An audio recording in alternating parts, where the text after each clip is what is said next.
Hola a todos, qué alegría estar aquí en Telemedellín Academia Inspira. Gracias a quienes nos acompañan. Espero que este sea un espacio de conversación, de reflexión, de inspiración o de un momento agradable todos juntos. 3 generaciones acompañando a los niños del mundo a crecer felices. 3 generaciones marcadas por la música, por mujeres. Ese es mi linaje y mi pasado. Y hoy quiero hacer un viaje por esa historia y contarles cómo esas 2 mujeres de mis antepasados me han acompañado a ser lo que soy hoy y lo que hoy estoy haciendo por los niños y por el mundo. Ustedes se han preguntado si nuestro destino estará ya marcado desde que nacemos, si venimos programados a algo que nos está esperando o si realmente podemos nosotros sembrar ese camino e ir tomando decisiones profundas o si ya hay algo que nos está esperando y ese propósito ya está ahí. Pues esa pregunta me la he hecho mucho tiempo, peleé un poco con ella, ya les voy a contar por qué y cuándo, porque siento que yo nací de alguna manera programada con algo que me venía esperando y que la vida me lo ha ido mostrando de cómo llegar a él y cómo tomarlo con esa convicción y con ese deseo de seguirlo profundizando, pero no fue desde el principio que lo vi así. Hubo momentos de mi vida en los que me debatía entre por qué debía ser así o por qué la vida me había puesto ya ese, digamos, como ese destino o ese propósito tan claro. Entonces me voy a devolver 50 y pico de años atrás, obviamente no había nacido todavía yo, a mi abuela, Marta Gudelo Villa, una mujer emprendedora, lo que no era normal en su época, que una mujer fuera artista, pianista, emprendedora, educadora. Ella fue cofundadora del Conservatorio de la Universidad de Antioquia, de Bellas Artes, fue la maestra de Teresita Gómez, nuestro orgullo. Fue quien la descubrió una vez por una ventanita tocando piano y dijo: esta niña tiene un talento increíble, y dio muchas peleas para que Teresita pudiera crecer en la música y que también fuera parte de su vida con las niñas, digamos, de la alta sociedad de nuestra ciudad. Esta mujer, mi abuela, tuvo muchas luchas porque ella decía que la música debía ser un derecho de todos y no un privilegio de pocos.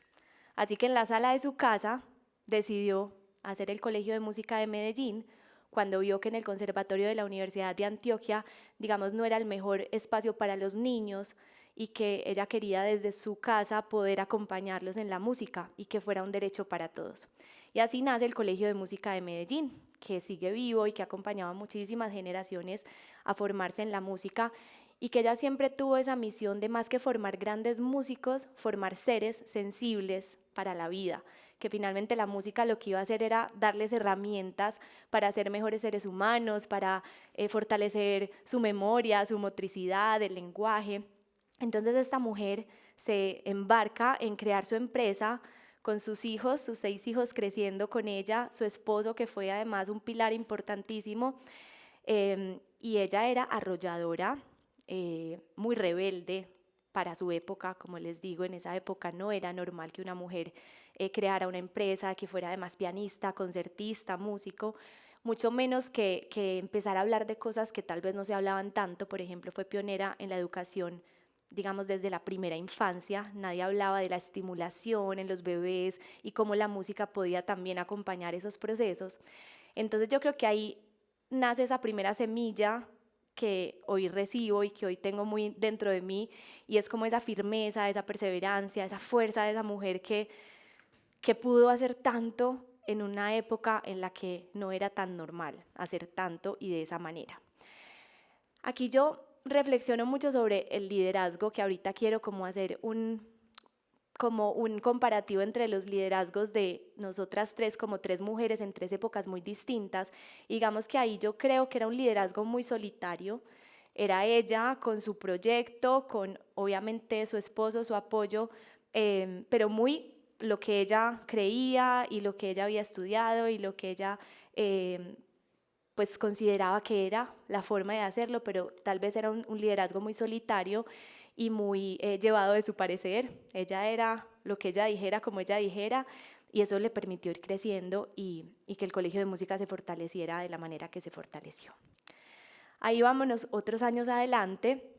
Mi mamá, Tita Maya, fue la última hija de 6 hermanos, la última hija de una familia de 6 hijos, la chiquita.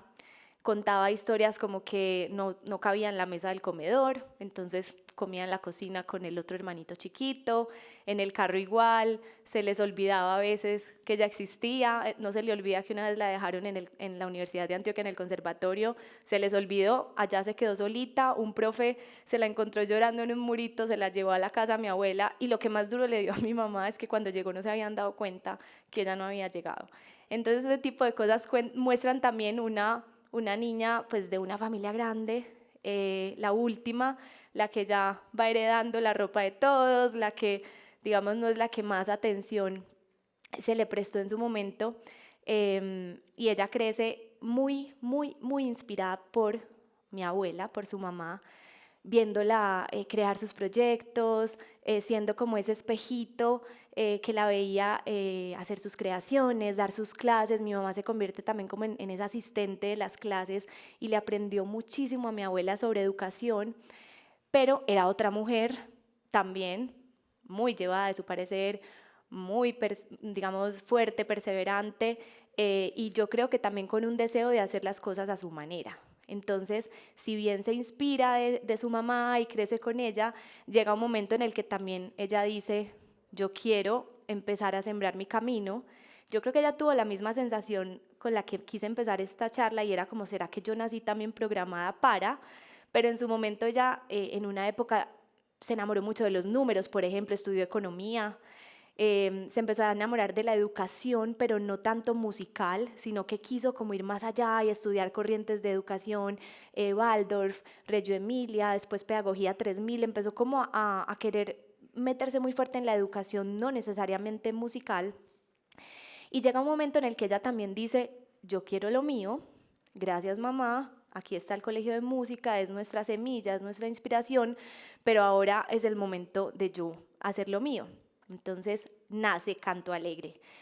Canto Alegre nace en la cuna del colegio de música, pero no tanto como seguir la formación de los niños, sino con ese deseo de la proyección. ¿Qué quería mi mamá? Preguntarse dónde estaba la música infantil. Canto Alegre nació como una productora de música y de conciertos para niños porque surgió como esa pregunta de ¿qué oyen los niños de Colombia? ¿Qué cantan los niños de Colombia? ¿A qué le cantan? ¿Qué música les llega? ¿Qué temas? ¿Qué ritmos? Y se dio cuenta que en esa época, eso fue principios de los 80s, la música que llegaba y que consumían nuestros niños venía de otros países, principalmente de España, y que en su mayoría eran canciones muy conductistas, vete a dormir, lávate los dientes, o rondas, arroz con leche, me quiero casar, y eran temas y ritmos que ella sentía que tal vez no eran tan cercanos y tan arraigados a nuestra cultura, a nuestras sonoridades, a nuestros temas. Entonces Canto Alegre realmente nace como esa apuesta y ese deseo y ese sueño de buscar canciones, componer canciones, crear, adaptar, revivir canciones que le hablen al mundo de los niños, a lo que ellos necesitan, con lo que ellos sueñan, a lo que ellos están esperando ser. Entonces nace esa apuesta que hoy me parece muy lindo cuando a veces hablo de mi mamá o nombro el nombre Tita Maya. Para la gran mayoría hay en su cabeza la compositora, o sea, está Tita Maya compositora, porque muchas de las canciones con las que crecimos nosotros, hoy crecen muchos de nuestros hijos, niños y cercanos, fueron de ella, porque digamos que en esa primera apuesta ella soñó con crear canciones para niños. Y canciones también que le hablaran a temas difíciles, pero abordados desde la imaginación, desde el juego, desde no pretender que es que la música infantil tiene que educar y le tiene que decir al niño ABC 1, 2, 3, sino por el contrario, que los inspiraran, que les hablaran de los animales, de los amigos, que les hablaran de la diferencia. Por ejemplo, una canción en la que ella quiso hablar sobre la importancia de la diferencia es Los 20 ratones, que simplemente con decir unos sin orejas, otros orejones, unos sin corbatas, otros corbatones, unos sin piernitas, otros muy piernones, era la forma de todos somos diferentes sin tener que decirle al niño, amiguitos, la diferencia es muy importante. No, juguemos con los trabalenguas, con las palabras, dejemos mensajes sembrados en los niños sin necesidad de ser demasiado evidentes, ¿cierto? También de dejar que la poética y la imaginación del niño le permitan recibir el mensaje. Entonces nace Canto Alegre con ese sueño, y mi mamá realmente, yo también podría decir que fue una mujer muy de avanzada para su época, como lo fue mi abuela. Mi mamá empezó a predicar cosas que nadie predicaba en ese momento, muy pocos, a imponer cosas que pocos imponían, por ejemplo el tema ambiental. Yo recuerdo desde muy chiquita, cuando no era una moda hablar de la tierra, del planeta, que se va a acabar y que el agua y que nadie hablaba todavía de eso. Y mi mamá era súper radical, no nos dejaba comprar plástico de un solo uso, nos enseñaba a reciclar. Y ahí fue que creó el proyecto La Tierra es la Casa de Todos, que nació como una canción y que empezó a inspirar a un montón de niños y jóvenes, que después se convirtió en una manillita que todos teníamos con un compromiso. Después salió el libro, salió el concierto, después se volvió una filosofía en la que los alfabetizadores iban a las escuelas a promover el cuidado ambiental, y esto pasaba en los principios de los 90, cuando no era tan normal que los niños o los jóvenes tuvieran tan arraigada esa problemática, digámoslo, como ese tema. Entonces su sueño fue producir música de calidad, que le hablara a los niños de su mundo y de su universo, hablar también de temas difíciles o temas que no eran siempre tratados para los niños, como este tema ambiental, y empezar a crear este gran proyecto y universo que fue Canto Alegre. Como les digo, con una forma de ser, ahora voy al segundo punto también del liderazgo. Les hablaba que mi abuela tal vez tuvo un liderazgo más solitario. Mi mamá empieza así a tener como unos coequiperos y quienes la acompañaron a crear este sueño, y también desde el colegio de música, que ya era la cuna que vio nacer este proyecto Canto Alegre, había unos coequiperos, pero no dejaba de ser un liderazgo muy también personal, de una mujer que todo el día tiraba ideas y sus coequiperos se las iban agarrando, después las cambiaba, siempre tenía la razón, pero a la vez cambiaba un montón de opinión. Fue una mujer de muchas luchas, a ella realmente le dolía el planeta, pero a profundidad en su ser. Le dolía lo social, le dolía la desigualdad, le dolía las diferencias. Entonces yo creo que fue también una apuesta por un Canto Alegre que pudiera trabajar por esos temas, y ella dio muchas luchas políticas con fundaciones, con proyectos. Y también ahí empezó a pasar que Canto Alegre, si bien nació como una productora de música, tenía a su frente de grabación de, en ese momento, LPs, CDs, cassettes, empezaron los conciertos, pero empezó a transformarse un poco en ser también como un gestor de proyectos educativos y culturales. Ella empezó a soñar con que no se quedara solo ahí el conocimiento, sino que Canto Alegre pudiera ser como esa cuna de acompañar otros proyectos a nacer, de sembrar ideas en otros para que proyectos que hoy siguen vivos en nuestra ciudad o en nuestro país pudieran seguir vivos. Un ejemplo de ellos, cuando fue el terremoto de Armenia, a ella la llaman y le dicen: Tita, queremos que te vengas para acá, queremos que todos los damnificados del terremoto que estaban en albergues temporales, la música haga parte de este momento tan difícil. Y nació un proyecto hermoso de crear escuelas de música dentro de los albergues temporales, en lugares súper complejos donde la gente estaba sin su casa.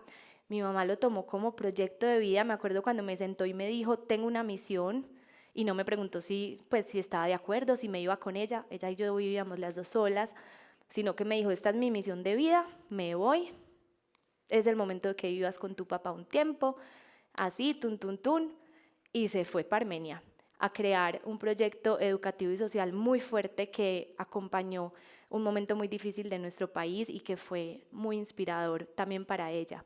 Y ella después me decía, para que vayan entendiendo el personaje que era, me decía: yo me fui de gusto para Armenia y te abandoné, decía pues la palabra así como lo más trágico del mundo, para que tú después no sintieras como ese remordimiento de irte de mí, cuando tú sintieras que ya era también tu momento. Y fue también un acto muy natural de ella sembrarme la importancia también de seguir los sueños, de seguir los llamados, los propósitos personales, y no sentir como esa cosa de mi mamá, la voy a dejar cuando me vaya, no. La vida es así y yo en mi momento me fui y te dejé también. Entonces, como anécdota, esta mujer sembró en mí muchas acciones donde no siempre eran, pues por una razón, digamos, especial para que yo fuera así o asá, sino que me las sembró para que naturalmente yo después las fuera entendiendo. Entonces ahí cierro ese pequeño capítulo de mi mamá con Canto Alegre y luego llegué yo. Llegué yo a ver estas dos mujeres, cada una en lo suyo, pero muy conectadas, muy diferentes, pero muy parecidas. Mi abuela con su educación, tenía un programa por la tercera edad precioso donde ella reflejaba lo mismo que trabajaba con los bebés, lo trabajaba con el adulto mayor. Y esos eran sus dos focos. Luego mi mamá, yo la veía haciendo sus canciones, ella no paraba, ella no sabía cuándo estaba trabajando y cuándo no, porque podíamos estar en algo súper personal o social y ella estaba escribiendo una canción, veía pasar una hormiga y se inspiraba y escribía la canción de las hormigas, o de repente fuimos a ver un eclipse, no se me olvida que fuimos a ver un eclipse que fue súper importante en su momento, y fuimos y todo a verlo a la costa porque ella quería ver ese eclipse como fuera, y de ahí nació la canción Giraluna Girasol, que cuenta la historia de un eclipse. Entonces todo el tiempo estaba creando, inventando, peleando también con el mundo. Cuando no estaba de acuerdo con algo se cargaba esas luchas. Entonces yo crecí con estas dos mujeres fuertes, empoderadas, emprendedoras, soñadoras, y llegó mi momento. Y ahí yo dije, Dios mío, ¿qué? Yo crecí aquí, amo este lugar, fui asistente de las clases de mi abuelita. Si algo me enseñaron ellas también fue desde muy chiquita a trabajar, a ganarme mis cosas, a saber que tenía que ser útil para el mundo también. Hice parte de muchos procesos, tanto del Colegio de Música como de Canto Alegre. Crecí cantando en cuantos conciertos, producciones musicales y demás, pero ya llega ese momento también de la universidad.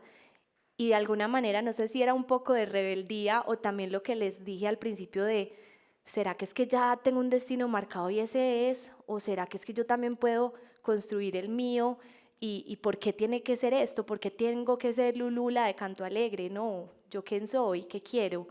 Y yo estaba enamorada del mundo audiovisual y yo dije, no voy a estudiar música, ni crean, claro, todos los ojos de ellas, yo creo que esto es muy normal en las empresas familiares, que llega un momento en el que los que están ahí están mirando cuál de los nietos o cuál de los hijos va a seguir el legado, y yo creo que los ojos estaban en mí.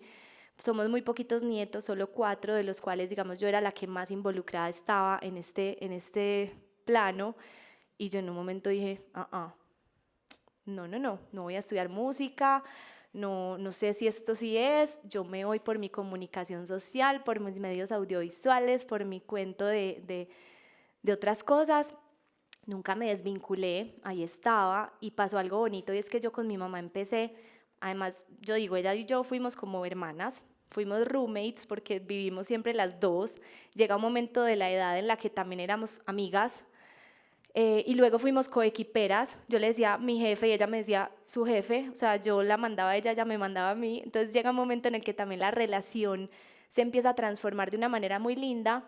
Ella nunca me reprochó, digamos, como que quédate aquí, Canto Alegre, el colegio. No, también me apoyó en ese momento en el que yo dije, quiero otras cosas.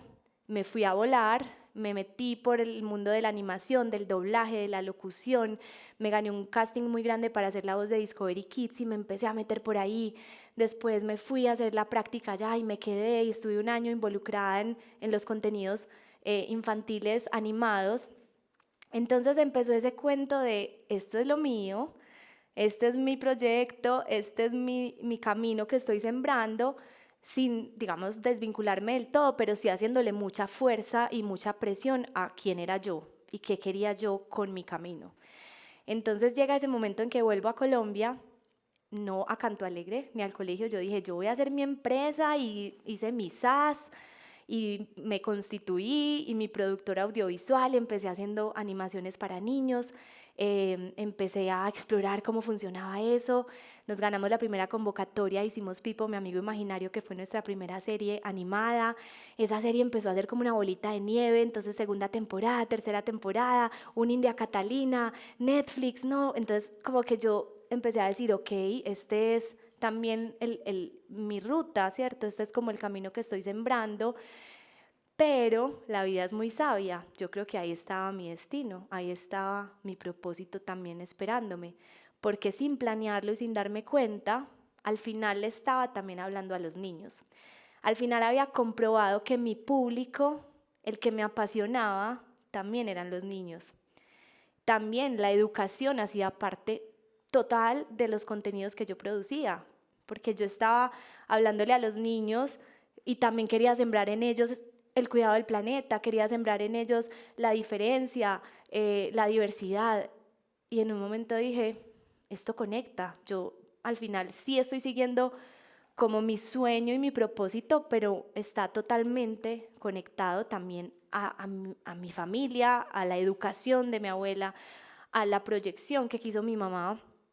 Y fue ahí cuando empecé a entender y como a dejar de pelear con que esta es mi productora audiovisual y esta es mi empresa, y a decir, venga, que es que aquí lo que hay es una posibilidad enorme de acompañar a los niños a crecer felices, que ha sido nuestro propósito de 3 generaciones, pero perfectamente lo puedo hacer vinculando todo. Entonces fue algo que fue lindo, porque dejé como de pelear con esa pregunta de por qué vengo tan programada, y de querer hacerlo a mi manera y de decir, vengan, que es que se puede hacer de esta manera. Y fue ahí entonces cuando empecé a crear muchos contenidos audiovisuales inspirados en las canciones de Canto Alegre, inspirados en la educación que mi abuela ya había sembrado en sus métodos y en todo su modelo de enseñanza, y empieza esto a ser un ecosistema natural. Entonces el Caballito de Mar, que era la canción más querida de mi mamá, nos inspiró a hacer un videoclip, y ese videoclip nos inspiró a convertirse en una serie. Y resulta que entonces la canción del Gato Garabato, que habla de los nombres, nos inspiró a hacer un juego interactivo donde el niño busca el gato por toda la casa. Y resulta que Los Esqueletos, que es la canción más oída de mi mamá en el mundo, hizo un karaoke que es un hit. Entonces empecé a entrelazar todos los proyectos y a poder decir, este es mi camino, pero es un camino que tiene un pasado muy fuerte y que tiene un conocimiento de muchísimo valor que yo tengo también que mantener vivo. Y entonces pasa algo, digamos que yo digo que ese año fue la ruptura para todos, que fue el 2020, la pandemia nos cambió a todos muchas cosas de ver la vida, pero adicionalmente fallece mi mamá. El 4 de marzo, o sea, una semana antes de que nos encerraran, mi mamá se murió. Luchó con un cáncer muy delicado, que esa es otra historia, pero para mí como reflexión fue, yo creo que ser cuidador de alguien que atraviese un momento tan importante y tan difícil, te trae también muchas reflexiones, muchos aprendizajes. Entendí la vida de otra forma, entendí las relaciones de otra forma, las conversaciones difíciles, profundas. Me permitió acompañar cada segundo, cada respiro, dedicarme a ella y estar con ella hasta el último suspiro, literalmente, y poder hablar de cosas que uno, yo creo que nunca habla con nadie, como la muerte, y acompañar ese momento. Y muchos decimos que Tita nos regaló los últimos abrazos, literal, las últimas fiestas, porque ella, cuando se murió, uno de sus deseos fue, quiero una fiesta de 3 días, me dijo qué camisa quería tener, me mostró lo que era importante para ella. Lo único que me dijo fue, cuídame el pasaporte. Lo que era para ella viajar, conocer el mundo, ya no le importó que si la casa, que si el carro, no, el pasaporte. Y las camisas blancas, déjalas en buenas manos, porque ella solo se vestía de blanco. Y ese momento lo cuento como un hito de mi vida. Obviamente, pues yo creo que perder a la mamá es un hito para cualquiera, sobre todo para mí, que mi mamá era todo y que además era mi coequipera en ese momento en el que ya, digamos que en la línea audiovisual, con el colegio, con Canto Alegre, éramos ya ese ecosistema que estábamos construyendo juntas. Pero ahí un día ya yo me enfrento a una realidad no solo del duelo, que además si les contara la historia completa, no sé si nos da todo el tiempo, pero me fui para India con las cenizas y llegó la pandemia y cerraron fronteras y alcanzamos a coger el último avión para volver a Colombia. Alcanzamos a literal llegar a India, hacer un ritual en el río Ganges, que es donde ella más quería estar, dejar sus cenizas nadando en el Ganges y coger el último avión de regreso a Colombia en plena pandemia. Entonces también yo siento que ella fue muy inteligente en qué momento se fue, nos permitió tener la última fiesta, su velorio fue música, gaitas, tambores, piano, coros de niños, velitas, fue muy emotivo y fue de verdad los últimos abrazos porque después de eso nos encerraron. Y poder alcanzar a ir, alcanzar a volver en el último vuelo, es como si ella hubiera planeado todo, pero ahí, digamos que mi ruptura, además del duelo, de estar encerrados, fue recibir una empresa completa, porque ya no era mi productora audiovisual y ahí funciona Canto Alegre y el Colegio de Música, no, ya era como coja todo, pero a la vez con mucho miedo, porque estábamos todos encerrados, como mantengo una nómina de 40 personas en sus casas, con las puertas cerradas, sin los niños yendo a clase, sin el flujo, digamos, de ingresos que teníamos. Entonces fue un momento para mí de mucho movimiento emocional y como pues de sensatez y decir qué voy a hacer. Yo no tenía planeado esto, ser empresaria de un ecosistema tan grande como este. Y ahí pasa algo muy lindo, es que mi esposo se viene para acá y me dice, aquí estamos, vamos a coger esto juntos. Él tenía ese lado más estratégico y administrativo que yo no tenía. Yo tenía lo creativo y el conocimiento más pedagógico también. Y llega un momento también como de decisión familiar de decir, podemos con esto, vamos a hacerle, vamos a hacerle, no sé cómo, en plena pandemia, encerrados, pero aquí vamos. Y ahí entonces quiero hablar un poco también de esa tercera generación que llego yo con todo este legado, con todo estos antepasados que son mis bases, pero también con esa nueva mirada del liderazgo, por ejemplo. Entonces llego yo con una mirada muy distinta del liderazgo. Mi mamá era Tita Maya, dando direcciones, tirando ideas y un par de coequiperos que las cogían y las hacían funcionar. Yo llego con una mirada súper diferente de un liderazgo muy colaborativo, de un trabajo en equipo, de una apuesta por crecer mucho el equipo, que digamos que en su momento Canto Alegre operaba con un equipo muy pequeño y cada que salía un proyecto se inflaba o se desinflaba. Y aquí llega una apuesta de trabajar entre muchos, tomar decisiones conjuntas, que como anécdota para quienes venían de atrás les dio un poquito duro al principio, porque era como, no, díganme qué hacer. Es que a mi tita me daba la instrucción y yo la ejecutaba. Y aquí fue como, no, venga a pensar también, venga a proponer. Entonces se empezaron a generar comités, reuniones de creación de decisiones conjuntas, hasta las decisiones más difíciles o que no tienen que ver con el área de cada uno. Entonces también ahí me parece bonito mirar hacia atrás y ver cómo no solo los tiempos cambian y cada una de estas mujeres actuó como reaccionando al tiempo en que vivió y a la forma como quiso liderar y como quiso crear su empresa, sino también como yo pude de alguna manera decir, ok, este es ahora mi momento, este es el tiempo en el que estoy viviendo, este es la época también, los niños cambian, las familias cambian un montón, o sea, las familias que mi abuela acompañó ya no son las mismas familias de hoy, la forma como le hablamos a los papás, la forma como nos relacionamos con los niños. Entonces era entender que este momento ya no era igual, pero que también yo podía confiar en mi mirada del liderazgo, en mi mirada del mundo y en la apuesta por las nuevas formas de acompañar a los niños a crecer felices. Entonces ha sido un tiempo de muchos retos, como les digo, de asumir una empresa, realmente 2 empresas y realmente con la productora audiovisual casi que 3 empresas, convertirlas en un ecosistema o en un universo, que es como la metáfora que hoy estamos trabajando, el universo Canto Alegre, tiene muchos planetas y cada planeta es una línea de trabajo o es una de esas líneas con las que operamos. Entonces está la academia, que viene de mi abuela y que tiene toda la formación, pero está la productora musical, que es la que creó mi mamá y seguimos produciendo música cada año, pero está la productora audiovisual, que fue mi semilla y mi sueño, pero sigue vivo el planeta pedagógico, que es con el que operamos proyectos educativos de impacto social y que nos permiten llegar a las regiones, y está también la productora editorial, que es la forma de mantener vivos libros, cartillas para maestros y demás. Entonces, fue también como entender que es que somos un universo, somos un ecosistema, que podemos perfectamente trabajar como un tejido y que yo también podía recibir ese propósito que me estaba esperando o recibir ese legado que tal vez no planeé. Yo algunas veces decía, yo no me pregunté nunca si yo sí quería tener una academia de música y una productora de música, pero hoy digo, ese miedo o esa pregunta la transformé por gratitud.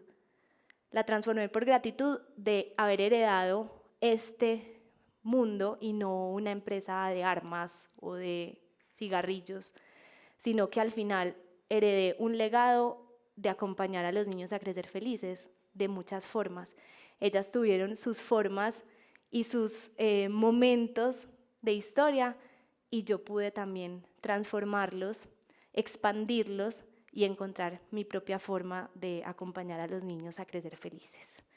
Esa es mi historia, mi viaje por estas generaciones y las reflexiones con las que he convivido y que he ido también como transformando e interiorizando, aceptando y agradeciéndole a la vida también por todo lo vivido. Muchas gracias por escucharme.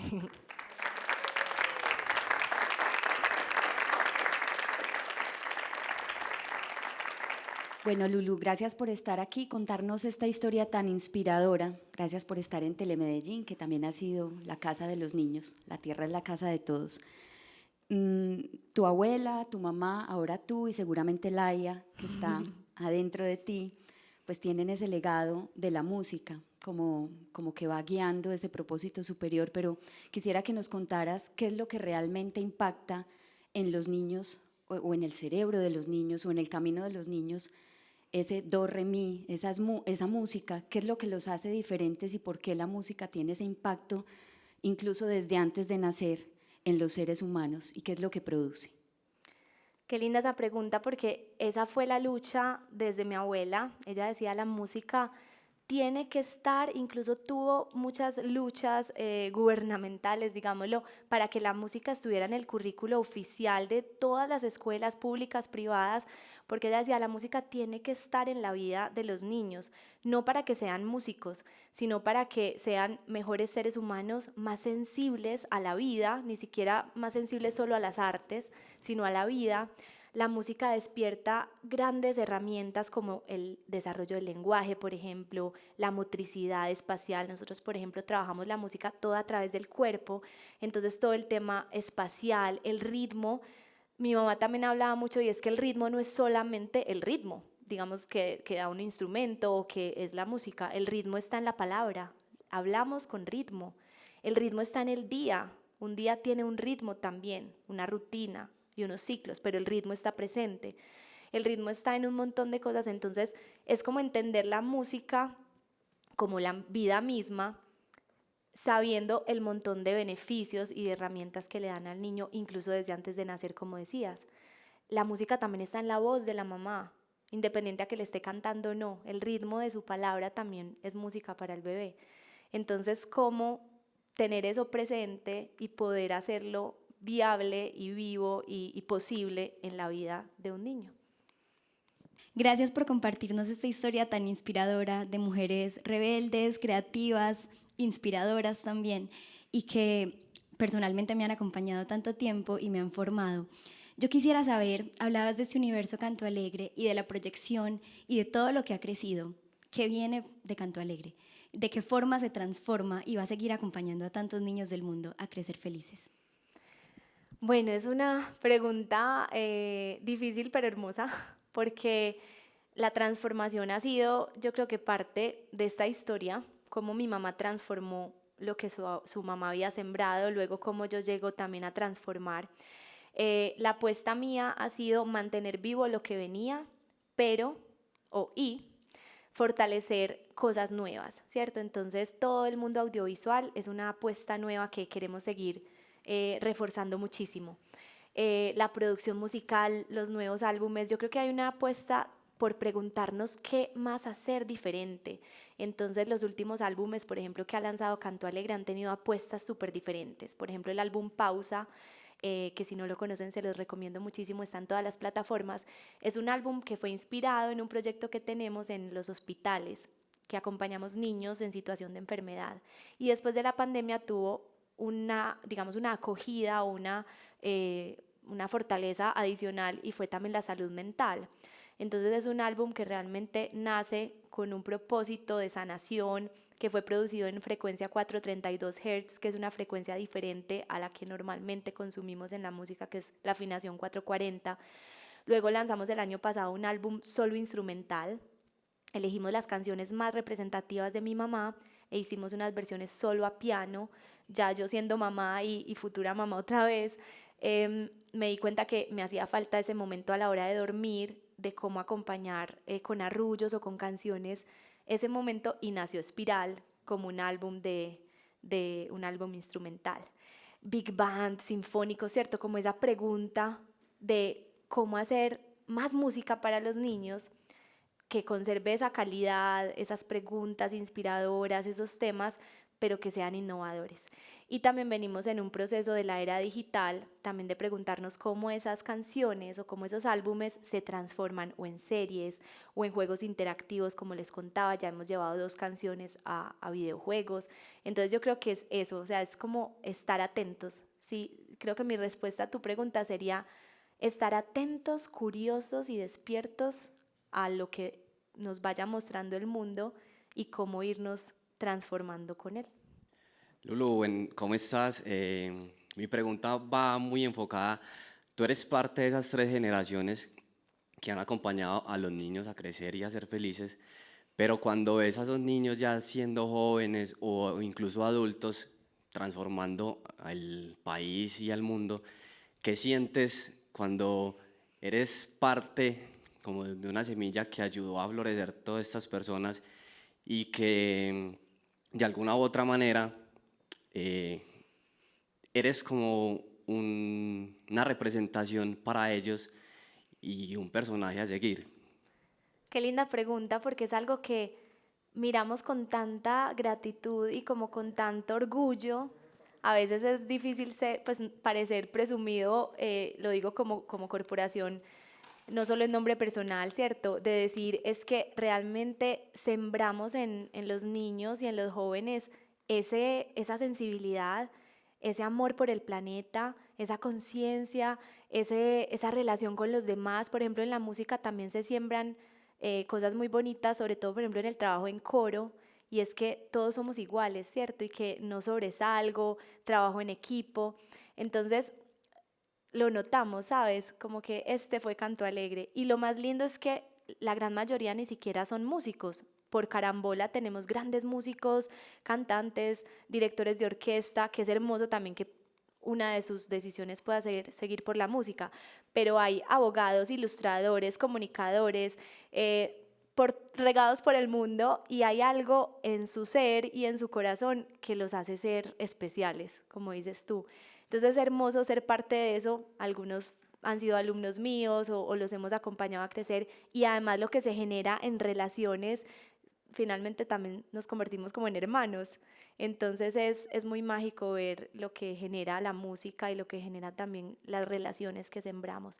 Y sabes que el tema del planeta, por ejemplo, que les contaba con La Tierra es la casa de todos, ay, tan linda la canción, tan lindo el concierto de La Tierra es la casa de todos, de verdad nos sembraron esa conciencia por el planeta de una manera real y auténtica y como natural. O sea, de verdad nos preguntamos si será que compro esta botella o más bien traigo mi termo, si será que uso esto, si ya tengo otro. O sea, como que sí hay en la profundidad del ser como una conciencia adicional con el planeta, de tanto cantar la canción, de tanto tener esa filosofía cerquita. Entonces eso es bonito, ¿cierto? Que no es solo lo que te genera la música como en hacerte más sensible, sino también las letras de las canciones de Canto Alegre, lo que promueven, lo que predican, se van quedando súper interiorizadas en el ser. Lulu, gracias por compartirnos tu historia. Yo quiero más es como un mensaje a esas personas que sufren de depresión, ¿cierto? Que fue un momento difícil, que, o sea, te quedaste sin la mamá en un momento de pandemia donde todo era angustia. ¿Qué mensaje le das a esas personas? Y ¿cuál fue como tu fuerza para decir yo tengo que seguir, tengo que continuar, porque hay mucho por contar? Sí, realmente como lo dices, fue un momento de quiebre de la vida. Yo creo que yo nunca me imaginé perder tan rápido a mi mamá, jamás. Incluso desde el diagnóstico de cáncer, yo siempre estuve totalmente positiva a que íbamos a salir de esta. Incluso hoy que soy mamá, creo que es el momento, después de la muerte de ella, que yo creo que yo hice un trabajo de duelo muy positivo y ya te cuento cómo creo que lo logré, pero creo que el momento en que fui mamá ha sido el quiebre más fuerte después de su partida, porque nunca me imaginé que iba a ser mamá sin mi mamá. O sea, yo juraba que iba a tener a la abuela ahí y que me iba a enseñar un montón de cosas y que iba a tener a esa abuela que además era una sabia y yo me la imaginaba con sus nietos. Entonces hubo muchos momentos como de silencio en mi maternidad de decir, ¿qué haría mi mamá? Pero a la vez siento que me dejó tanto sembrado que muchas cosas de las que yo hago con mi hijo y ahora pues con mi bebé que viene, digo, naturalmente lo sembró y naturalmente lo estoy pudiendo como multiplicar. Hay otra cosa hermosa y es que yo en estos días me preguntaba, Gael, mi niño, no conoció a su abuela, pero la conoce más que cualquiera porque canta sus canciones, tiene sus libros, él dice Abutita y sabe que existe, que existió y verlo cantar sus canciones, yo digo, qué lindo también cuando podemos dejar en la tierra algo que trascienda, ¿cierto? Que abuela le puede contar sus cuentos y sus canciones sin estar en este plano. Entonces también ha sido una reflexión muy linda de qué le dejamos al mundo, ¿cierto? Y todo lo que ella le dejó. Y ya como a modo personal de la forma de vivir el duelo, yo he sido una persona muy tranquila, digamos, y muy positiva. Entonces yo creo que lo que más me sirvió fue buscar el lado bueno, ¿cierto? Y como encontrar en medio del dolor, encontrar que quién más que yo pude estar tan cerca, quién más que yo le saqué el provecho que le saqué a mi mamá. O sea, como que ver era todo lo bueno que vivimos juntas, porque además fuimos un par de viajeras. En plenas quimioterapias nos fuimos a hacer el camino de Santiago de Compostela, caminamos 200 kilómetros, vivimos muchísimo juntas y como éramos las dos, entonces era más vivir el duelo desde la gratitud y desde lo positivo de todo lo que vivimos. Y yo creo que eso fue lo que más me ayudó como a llevarlo de una manera como tan tranquila, creo.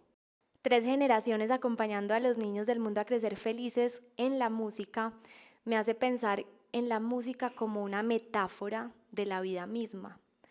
Y quiero dejárselos con una frase de mi mamá que llevo en el corazón y que nos muestra que la vida se puede ver también como la música y es vivir al compás del tiempo, al ritmo de las situaciones, en consonancia con el medio y en armonía con los demás.